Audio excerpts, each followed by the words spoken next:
The marshes and forests of the upper Kuskokwim, from which these mountains rise, cannot be more than 1,500 feet above the sea. The rough approximation by the author's aneroid in the journey from the Tanana to the Kuskokwim would indicate a still lower level, would make this wide plain little more than 1,000 feet high. And they rise sheer, the tremendous cliffs of them apparently unbroken, soaring superbly to more than 20,000 and 17,000 feet respectively. Denali, the Great One, and Denali's wife, and the little peaks in between the natives call the children.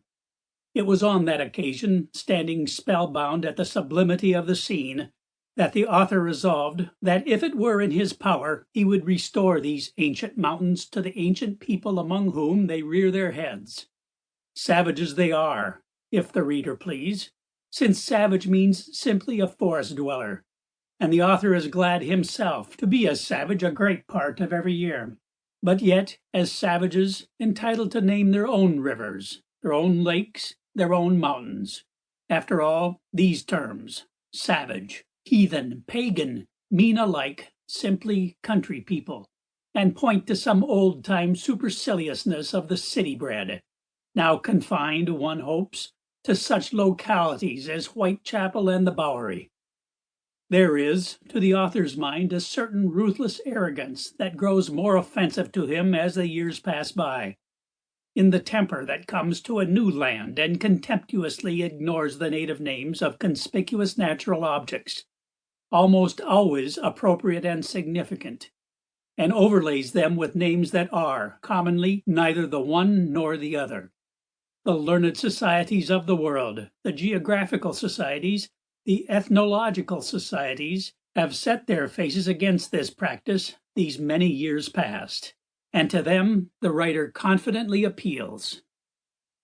This preface must bear a grateful acknowledgment to the most distinguished of Alaskans, the man who knows more of Alaska than any other human being, Peter Trimble Rowe, 17 years bishop of that immense territory, for the cordial assent which he gave to the proposed expedition, and the leave of absence which rendered it possible, one more in a long list of kindnesses, which have rendered happy an association of nearly 10 years.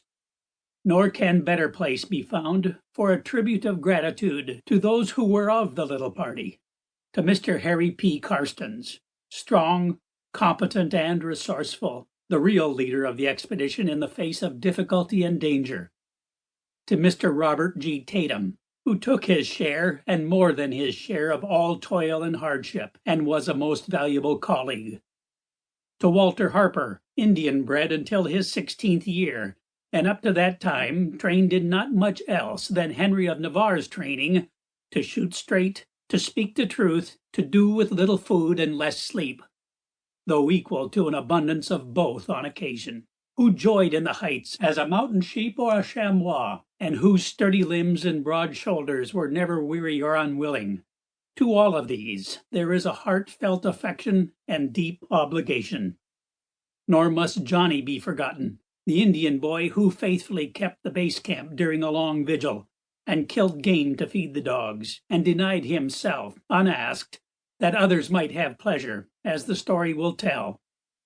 And the name of Esaias, the Indian boy who accompanied us to the base camp, and then returned with the superfluous dogs, must be mentioned with commendation for fidelity and thanks for service.